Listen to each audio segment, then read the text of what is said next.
Memiliki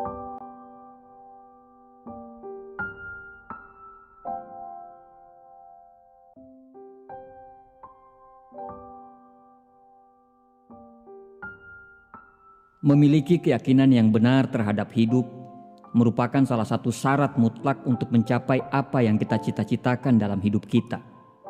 Karena sukses dan kebahagiaan akan datang kepada orang yang sebelumnya sudah memiliki keyakinan yang benar. Yakin dulu baru sukses, yakin dulu baru bahagia. Jangan dibalik.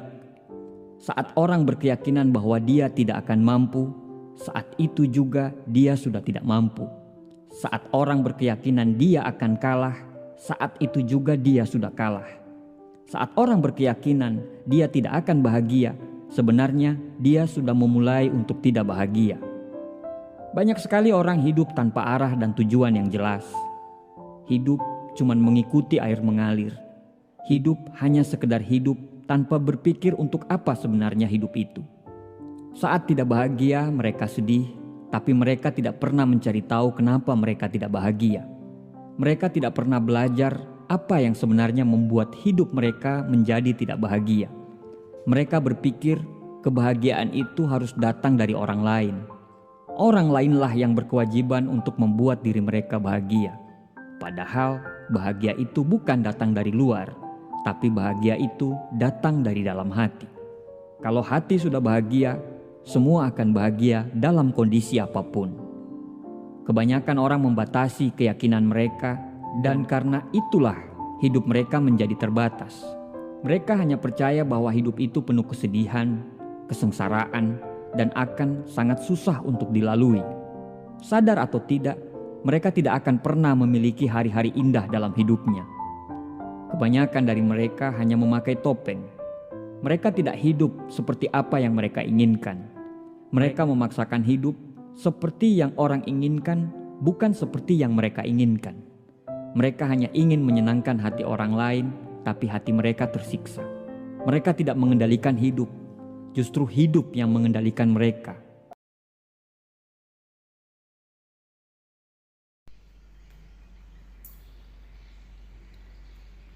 Assalamualaikum warahmatullahi wabarakatuh. Baik teman-teman, hari ini saya kembali lagi live bersama teman-teman. Tujuan saya hanya ingin berbagi informasi. Ya, informasinya teman-teman itu terkait masalah kesehatan. Ya, karena kesehatan itu sangat penting dan kesehatan itu nomor satu teman-teman ya. Dan kebahagiaan itu berawal dari kesehatan. Untuk itu teman-teman, kita mendengarkan bersama berapa pentingnya kesehatan kita dan penyakit-penyakit apa sih yang harus kita perhatikan dan bagaimana pencegahannya dan apa solusinya teman-teman. Oke, simak penjelasan berikut ini.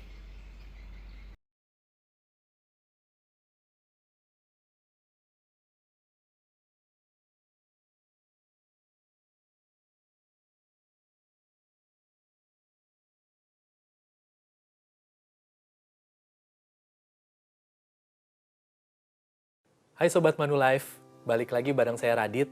Kali ini saya kedatangan tamu yang spesial, Dr. Edwin. Hai Dok. Hai Radit. Nah, Dr. Edwin ini adalah Head of Claim dari Manulife Indonesia. Dok, kita mau menanyakan mengenai penyakit kritis. Ya. Yang kita tahu itu ada 3 penyakit kritis yang dibicarakan di masyarakat. Ya. Ada jantung, stroke, sama kanker. Ya. Apa sih definisi, kemudian faktor risiko dari ketiga penyakit kritis tersebut, Dok? Ya, benar sekali Radit. Memang banyak sekali teman-teman juga tanya mengenai 3 penyakit kritis ini, dan ini memang juga sesuai dengan data yang ada di Manulife. Ada 3 penyakit kritis yang paling sering diklaim, yaitu diantaranya yang tadi itu, cancer atau kanker, stroke maupun jantung. Okay. Nah, kalau dari sisi definisi sebenarnya kanker itu adalah pertumbuhan sel dari jaringan tubuh yang tidak normal, kemudian tidak terkendali pertumbuhannya dan tidak berfungsi secara fisiologis. Contohnya misalnya kanker kulit, dia bertumbuh tidak berfungsi sebagai kulit, gitu. Nah, si kanker ini sendiri bisa menyusup ke jaringan sekitarnya, merusak jaringan sekitarnya, dan kemudian bisa juga menyebar ke area bagian tubuh yang lebih jauh. Itu yang cukup berbahaya, makanya kanker itu. Gitu. Nah, faktor risikonya apa saja? Sebenarnya faktor risiko yang penyebab kanker itu tidak ada satu yang bertanggung jawab. Itu multifaktor. Tetapi kalau kita bagi menjadi dua, satu internal, yang kemudian yang kedua eksternal. Yang internal sudah pasti faktor-faktor genetik. Itu yang ada di bagian tubuh kita, bagaimana terjadi satu kelemahan mungkin di area-area tertentu. Genetik itu keturunan bukan? Genetik berbeda dengan keturunan, tetapi memang itu adalah faktor kode dari si kedua orang tua yang akan masuk ke si anak. Nah, kemudian faktor yang kedua adalah faktor eksternal, ya bisa macam-macam, faktor lingkungan, misalnya paparan zat atau sinar radiasi atau sinar yang berbahaya. Kemudian habit juga, kebiasaan merokok dan kebiasaan-kebiasaan yang mungkin menyebabkan iritasi terhadap bagian-bagian tubuh kita dan sebagainya gitu. Nah, ini hal-hal ini yang menjadi faktor-faktor risiko terjadi pertumbuhan kanker itu sendiri. Nah, gejalanya bisa macam-macam, bisa ada pada umumnya terjadi benjolan, mungkin nyeri, perubahan kebiasaan, misalnya buang air kecil, buang air besar, mungkin menstruasi dan sebagainya. Nah, kemudian yang kedua adalah tadi betul sekali, salah satu penyakit kritis yang lain adalah jantung. Apa itu penyakit jantung? Jantung itu sebenarnya banyak penyakitnya. Yang paling sering diklaim di Manulife adalah penyakit jantung koroner. Walaupun ada penyakit jantung yang lain seperti gangguan di katup, gangguan di dinding jantung, infeksi dan sebagainya. Nah, kalau penyakit jantung koroner itu sendiri, sebenarnya fungsi jantung cuma satu, dia tugasnya untuk memompa. Nah, kalau terjadi gangguan pada saat memompa itu bisa pada penyakit jantung koroner disebabkan karena suplai darahnya terganggu. Kenapa perlu suplai darah? Karena si jantung sendiri untuk bekerja dia butuh nutrisi, butuh oksigen, butuh metabolisme untuk dia terus-menerus bekerja memompa darah ke seluruh tubuh. Itu yang terjadi. Nah, faktor risikonya apa saja? Sama seperti tadi kanker, multifaktor, tetapi yang paling sering menyebabkan gangguan di jantung karena adanya penyakit-penyakit metabolik, misalnya penyakit diabetes mellitus atau kencing manis, kemudian dislipidemia atau orang sering bilang peningkatan lemak darah atau kolesterol yang paling sering dikenal. Kemudian faktor merokok juga yang bisa mengganggu aliran darah di tubuh, itu yang faktor-faktor yang mempunyai risiko besar untuk berkembang menjadi penyakit jantung. Yang ketiga adalah stroke.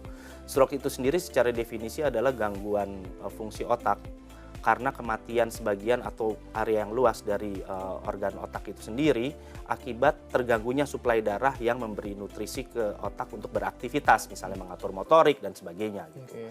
Dan ini kalau untuk stroke sendiri minimal harus berlangsung lebih dari 24 jam. Karena kalau di bawah 24 jam kita belum bisa mengkategorikan sebagai penyakit stroke gitu. Ada itunya ya, rentang waktunya ya. Betul sekali, ada kriteria waktu yang memang kita perhatikan juga gitu.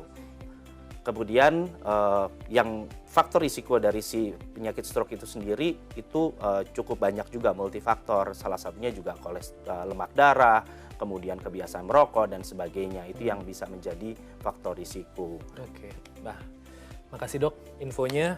Sobat Manulife sudah dengar kan apa sih definisi kemudian faktor risiko dari ketiga penyakit kritis tersebut. Kalau begitu sampai ketemu di kesempatan lainnya.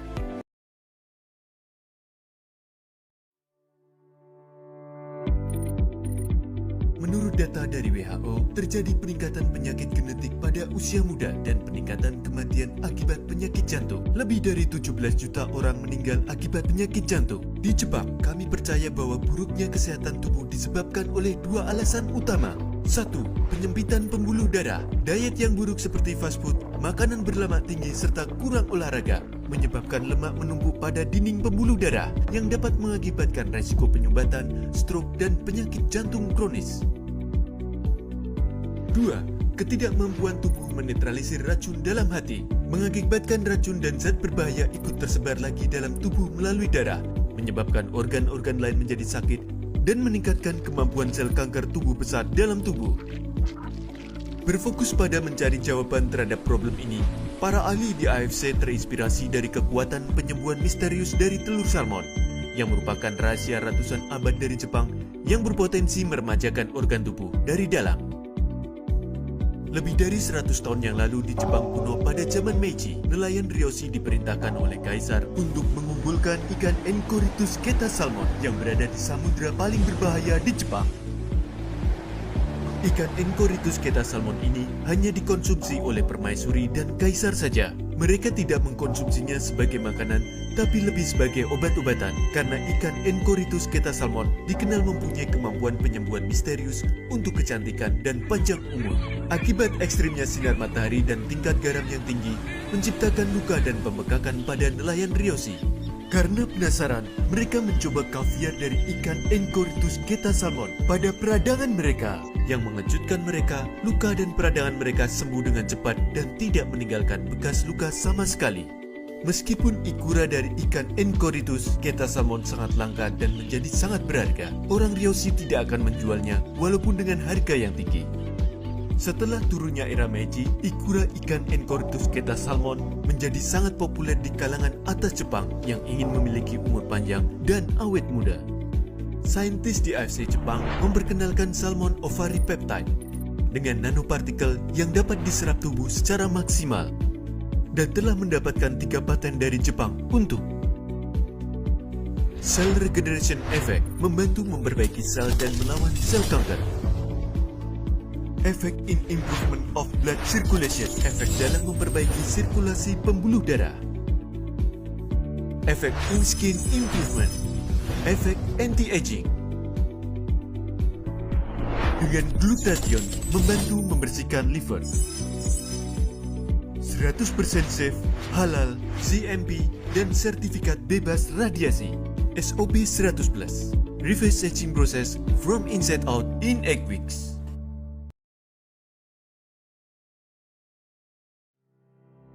Lima alasan kenapa Anda harus mengkonsumsi SOP Subarashi. Subarashi merupakan sejarah. SOP Subarashi merupakan produk AFC Jepang pertama yang dalam proses pembuatannya bekerja dengan negara dan ilmuwan lain. Lebih banyak bahan aktif. SOP Subarashi memiliki lebih banyak kandungan marin placenta yaitu 150 mg dan terdapat kandungan baru, sarden peptide dan vegan peptide atau fruit flow, sehingga isi dari saset menjadi lebih banyak dari SOP 100+, yaitu sebanyak 3,5 gram. Subarashi merupakan penyempurnaan dari SOP 100+. Sesuai dengan filosofi Jepang, yaitu monozukuri, kami di AFC juga tidak pernah berhenti untuk berinovasi dan menyempurnakan produk-produk kami. Salah satunya produk SOP 100+ yang telah di-upgrade menjadi SOP Subarashi dengan tambahan berbagai macam kandungan aktif sehingga menjadi lebih powerful dari sebelumnya. More patent. SOP Subarashi memiliki paten-paten yang sudah teruji secara klinis seperti regenerasi sel, meningkatkan sirkulasi darah, anti-hipertensi, dan mencegah penggumpalan darah. Penghargaan. Salah satu ingredient dari SOP Subarashi memenangkan penghargaan sebagai One of the Most Innovative Product of the Year tahun 2012 versi Visa 2012 dan juga meraih the first European Food Safety Authority Approved Natural Cardioprotective Functional Ingredient oleh European Journal of Nutrition 2016. Jadi, tunggu apa lagi? Konsumsi Subarashi sekarang.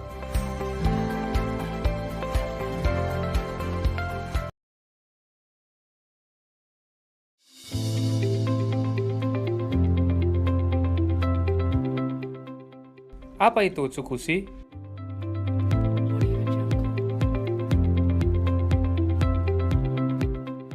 Utsukushi berasal dari bahasa Jepang yang artinya adalah cantik. Masyarakat Jepang percaya bahwa kecantikan berasal dari luar dan di dalam tubuh. Utsukushi berbahan utama salmon DNA dan beberapa bahan aktif lainnya. Satu saset Utsukushi mengandung triliunan bakteri baik yang sangat baik untuk tubuh dan pencernaan kita. Utsukushi juga berfungsi untuk memberikan nutrisi yang cukup kepada sel pembunuh alami atau NK sel di dalam tubuh kita. Sehingga NK sel mendapatkan asupan nutrisi yang cukup untuk melawan penyakit-penyakit yang menyerang tubuh kita. Salah satunya adalah kanker. Utsukushi memiliki 3 paten, yaitu meningkatkan daya tahan tubuh, anti-tumor agent,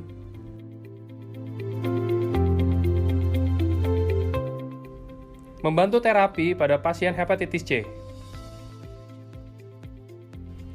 Selain itu, Utsukushi juga mengandung berbagai bahan aktif lainnya yang berfungsi untuk memberikan nutrisi dan menjaga kesehatan kulit Anda.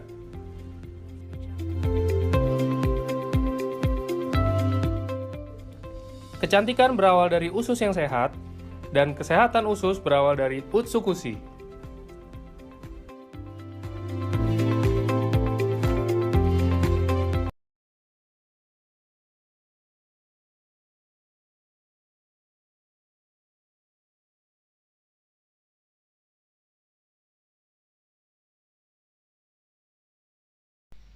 Nah, itulah tadi teman-teman penjelasan terkait penyakit-penyakit yang tergolong penyakit mematikan dan apa penyebabnya, bagaimana solusinya, ya seperti itu teman-teman ya.